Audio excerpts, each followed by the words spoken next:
அனைவருக்கும் வணக்கம். Welcome to our channel பொற்காலம். இன்று சனி மகா பிரதோஷம். இந்த அற்புதமான நாளில் மதுரை ஒத்தக்கடையில் உள்ள ஸ்ரீ யோக நரசிம்ம பெருமாள் கோவிலிலும் பிரதோஷம் கடைபிடிக்கப்படுகிறது. ஏன் கடைபிடிக்கப்படுகிறது என்பதை பற்றியும் இந்த ஆலயத்தின் பெருமைகளை பற்றியும் நாம் அறிந்து கொள்வது மிக அவசியம். இந்த யோக நரசிம்மர் கோயிலின் சிறப்புக்களை தான் இந்த பதிவில் பார்க்க போகிறோம். வாங்க நம்ம வீடியோக்குள்ளே போகலாம். ரோமச முனிவரின் கடும் தவத்தில் மகிழ்ந்த பெருமாள் அவருக்கு ஸ்ரீ யோக நரசிம்மராக மலையின் கீழ் காட்சி கொடுத்து அருளினார். அந்த மலையே ஆனைமலை. பக்த பிரகலாதனுக்கு காட்சி தந்த அதே கோலத்தில் ஸ்ரீ நரசிம்மராக எனக்கும் காட்சி தாருங்கள், புத்திர பேரும் அருளுங்கள் என்று ரோமச முனிவரது வேண்டுதல்கள் பலித்த திருத்தலமே ஆனைமலை. மதுரையிலிருந்து திருச்சி செல்லும் வழியில் மதுரையில் இருந்து 8 கிலோமீட்டர் தொலைவில் உள்ளது ஒத்தக்கடை. இங்கிருந்து பிரியும் சாலையில் சுமார் 1 கிலோமீட்டர் பயணித்தால் ஆனைமலை அடிவாரத்தில் உள்ள ஸ்ரீ யோக நரசிம்மர் கோயிலை அடையலாம். இந்த மலையை கஜகிரி என்பார்கள் சமஸ்கிருதத்தில். இங்கே அமைந்துள்ள சக்கர தீர்த்தத்தின் தாமரை குளம் அருகில்தான் புத்திர பாக்கியம் வேண்டியும் பிரகலாதனுக்கு காட்சி அளித்ததை போல் தனக்கும் ஸ்ரீ நரசிம்மராக காட்சி தர வேண்டும் என்றும் ரோமச முனிவர் யாகம் செய்து தவமிருந்தார். இதனால் மகிழ்ந்த ஸ்ரீ நரசிம்மர் இரணியனை வதம் செய்த தருணத்தில் இருந்து அதே உக்கிர கோலத்துடன் முனிவருக்கு காட்சியளித்தாராம். ஸ்ரீ நரசிம்மரின் கடும் உக்கிரத்தில் அக்னி ஜுவாலை எழுந்தது. இதனால் அனைத்து உலகமும் வெப்பத்தால் தகித்தது. வெப்பத்தை தாங்க முடியாமல் தவித்த தேவர்களும் முனிவர்களும் கஜகிரி தலத்துக்கு ஓடோடி வந்தனர். உக்கிரம் தணிந்து சாந்தம் அடையுங்கள் என்று ஸ்ரீ நரசிங்கரை வேண்டினர். ஆனாலும் நரசிம்மரது உக்கிரம் தணிந்த பாடில்லை. இதையடுத்து வாயு பகவான் மூலம் பிரகலாதனை அழைத்து வந்தனர் தேவர்கள். அவனது வேண்டுகோளை அடுத்து ஸ்ரீ நரசிங்கரது உக்கிரம் சற்றே தணிந்தது. ஆனாலும் தேவர்களது பதட்டம் குறையவில்லை. ஸ்ரீ மகாலட்சுமியை தரிசித்தனர். சாந்த சுரூபமாக சுவாமி காட்சி தர தாங்களே உதவ வேண்டும் என்று வேண்டினார்கள்.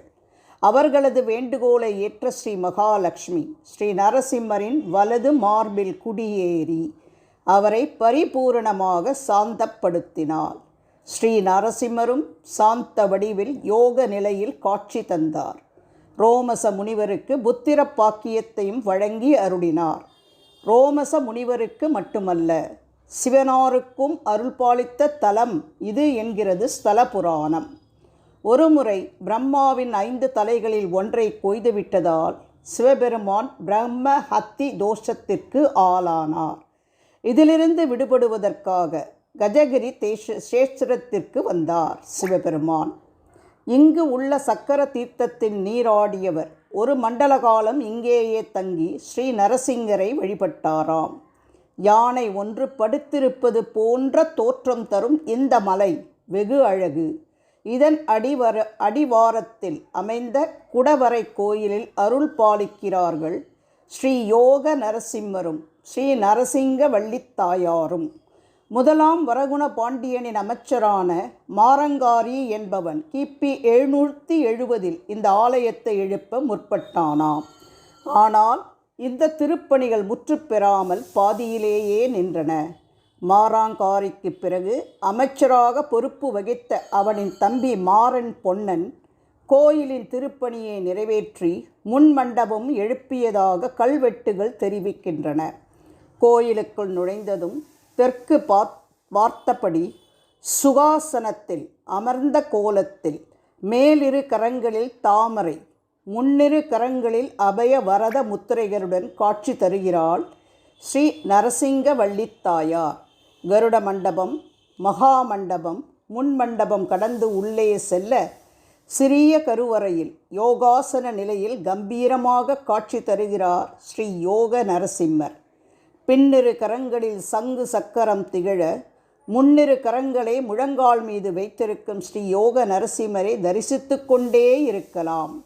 மதுரைக்காரர்கள் சனிக்கிழமையானால் வாரந்தோறும் தவறாமல் தரிசிப்பதை வழக்கமாக கொண்டிருக்கிறார்கள். திருவிழா மற்றும் விசேஷங்கள். எல்லா சிவன் கோவில்களிலும் பிரதோஷ தினத்தை மிகவும் விமரிசையாக கடைபிடிப்பது வழக்கம். ஆனால் பெருமாள் கோயிலில் பிரதோஷம் கடைபிடிக்கப்படுகிறதென்றால் அது இந்த கோயிலில்தான். மாசி மாத பௌர்ணமி அன்று இந்த கோயிலில் அமைந்துள்ள பெரிய தெப்பத்தில் கஜேந்திர மோட்ச நிகழ்ச்சி விமரிசையாக கொண்டாடப்படுகிறது. 108 திவ்ய தேசத்தில் ஒன்றான திருமூகூர் காலமேக பெருமாள் இங்கு எழுந்தருளி முதலையிடம் இருந்து கஜேந்திரனை காப்பாற்றும் நிகழ்வு ஒவ்வொரு ஆண்டும் சிறப்பாக கொண்டாடப்படுகிறது. அருகில் உள்ள கோயில்கள். இந்த கோயிலின் எதிரே உள்ள சிறிய குன்றில் பாலமுருகன் ஆலயம் உள்ளது. அதன் பின்புறம் பிரித்தியங்கரா கோயிலும் உள்ளது. யானை மலையின் வால் பகுதியில் பாண்டுரங்கன் ஆலயம் மிகவும் அமைதி நிலவும் மன அமைதி அளிக்கும் வகையில் அமைந்துள்ளது. எப்படி செல்வது? மதுரை மாட்டுத்தாவணிக்கு வந்தால் அங்கிருந்து அரும்பனூர் செல்லும் சிற்றூந்து அடிக்கடி உள்ளது. பெரியார் நிலையத்திலிருந்து யானைமலை நரசிங்கம் கோயில் என அரசு பேருந்தும் இயக்கப்படுகிறது. இந்த பேருந்தும் மாட்டுத்தாவணிக்கு சென்றுதான் நிற்கும். இந்த பதிவிலிருந்து பிரதோஷம் கடைபிடிக்கும் ஸ்ரீ யோக நரசிம்மர் கோயிலின் சிறப்புகளை பற்றியும் ஏன் இந்த பிரதோஷ வழிபாடு கடைபிடிக்கப்படுகிறது என்பதை பற்றியும் நாம் தெளிவாக அறிந்து கொண்டோம். இந்த பதிவு உங்களுக்கு பயனுள்ளதாக இருந்தால் உங்கள் உற்றார் உறவினர் நண்பர்களுக்கு மறக்காமல் ஷேர் பண்ணுங்கள். இதுவரை எங்கள் சேனலை சப்ஸ்கிரைப் செய்யாதவர்கள் சப்ஸ்கிரைப் செய்யுமாறு அன்போடு கேட்டுக்கொண்டு விடைபெறுகிறேன். நன்றி, வணக்கம்.